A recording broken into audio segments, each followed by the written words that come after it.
Hi hello welcome to Shanmukha రుచులండి. మనం ఈరోజు చేసుకోబోతున్న రెసిపీ వచ్చి పచ్చిమిరపకాయ బజ్జీలండి, మిర్చి బజ్జీ అండి. ముందుగా చిన్న రోల్ తీసుకొని దాంట్లోకి వాము వేసుకోవాలండి. నేను ఒక 4 టీ స్పూన్ల దాకా వాము వేస్తున్నానండి పెద్ద స్పూన్ తోటి. చిన్న స్పూన్ అయితే ఒక 5-6 టీ స్పూన్ల దాకా వాము వేసుకోవాలి. తర్వాత దాంట్లోకి ఒక హాఫ్ టీ స్పూన్ కన్నా తక్కువ వాము ఉప్పు వేసుకొని దంచుకోవాలండి. మెత్తగా కాకుండా కచ్చాపచ్చాగా రోట్లోనే దంచుకుంటే చాలా బాగుంటాయండి. ఇది కచ్చాపచ్చాగా దంచుకున్నాక తీసుకొని ఒక గిన్నెలోకి తీసుకోవాలండి. ఒక గిన్నెలోకి తీసుకొని దాంట్లోకి ఒక 2 టీ స్పూన్ల దాకా శనగపిండి వేసుకోవాలండి. ఓ 2 టీ స్పూన్ల దాకా శనగపిండి వేసుకొని అంతా ఒకసారి కలుపుకోవాలండి. నేను ఒక 2 టీ స్పూన్ల దాకా శనగపిండి తీసుకున్నానండి. తీసుకొని దాంట్లోకి అంతా ఒకసారి కలుపుకోవాలండి. వాము శనగపిండి అంతా కలిసిపోయేటట్టు బాగా కలుపుకోవాలండి. ఎందుకంటేనే మిర్చి బజ్జీలోది ఈ వాము స్టఫింగ్ పెడతామండి.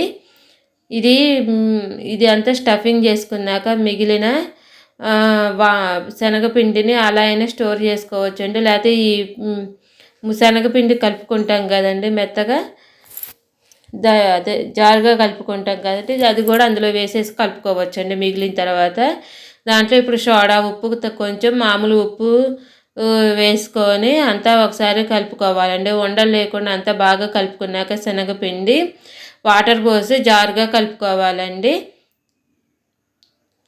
అదంతా కలుపుకున్నాక తర్వాత ఇది కూడా అంతా జారుగా కలిపేసుకోవాలండి. తగినన్ని వాటర్ పోసుకొని నేను తీసుకున్న శనగపిండి 250 గ్రామ్స్ శనగపిండి అండి, 250 గ్రామ్స్ మిర్చి బజ్జీలు తీసుకున్నానండి.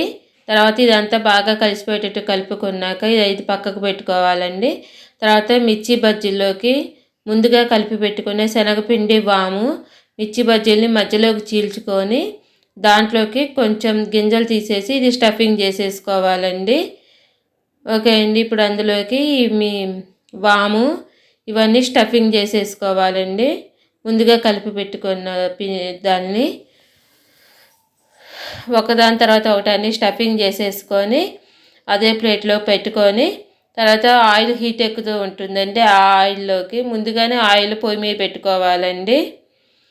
ఓకే అండి. ఇదంతా స్టఫింగ్ చేసేసుకొని వాము శనగపిండి అంతా ఒకదాని తర్వాత ఒకటి అందులో పెట్టేసుకోవటమేనండి. అన్నీ పెట్టేసుకున్నాక హీట్ ఎక్కిన ఆయిల్లో ఒకదాని తర్వాత ఒకటి ముంచుకొని వేసుకోవాలండి. ఒక వాయి తర్వాత ఒక వాయి. నేను ముందుగా ఒక 6 మిరపకాయ బజ్జీలు వేస్తున్నానండి.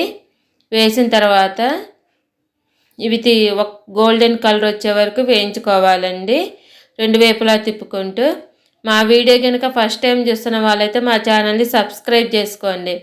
సబ్స్క్రైబ్ చేసుకోవడం మాత్రం మర్చిపోమాకండి. 2 వైపులా గోల్డెన్ కలర్ వచ్చే వరకు వేయించుకోవాలండి. మా వీడియో కనుక ఫస్ట్ టైం చేస్తున్న వాళ్ళైతే మా ఛానల్ని సబ్స్క్రైబ్ చేసుకోండి. సబ్స్క్రైబ్ చేసుకోవడం మాత్రం మర్చిపోమాకండి.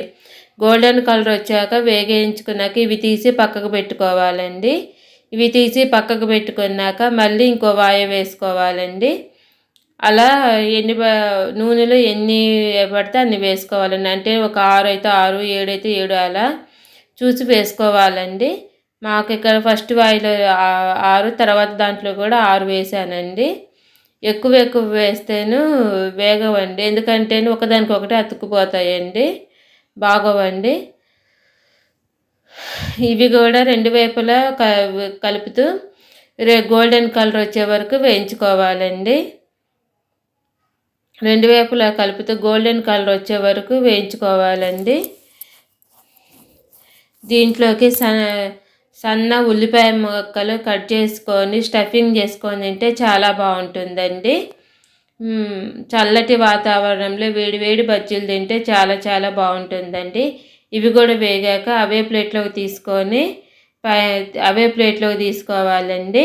దాంట్లోకి సన్నగా కట్ చేసుకున్న ఉల్లిపాయ ముక్కలు, వెల్లుల్లి కారం అండి, లేకపోతే మామూలు ఉప్పు కారము ధనియాల పొడైనా కలుపుకొని పైనుంచి కొంచెం లైట్గా చల్లుకొని నిమ్మరసం వేసుకోవాలండి. పైనుంచి ఉప్పు కారం వేసుకోవాలండి. లైట్‌గా ఉప్పు, కారం వేసుకున్నాక, ఎందుకంటే మిరపకాయలు అనేవి కారం లేనివేవండి అవి బజ్జీకాయలు. తర్వాత ఉప్పు, కారం పెట్టుకున్నాక పైనుంచి నిమ్మరసం వేసుకోవాలండి. పైనుంచి నిమ్మకాయ రసం వేసుకొని సర్వ్ చేసుకోవటమేనండి. మా వీడియో మీకు నచ్చినట్టయితే లైక్ చేయండి, షేర్ చేయండి, సబ్స్క్రైబ్ చేసుకోండి. Thank you for watching. Please subscribe and like చేయండి. Thank you for watching. Please subscribe and like చేయండి.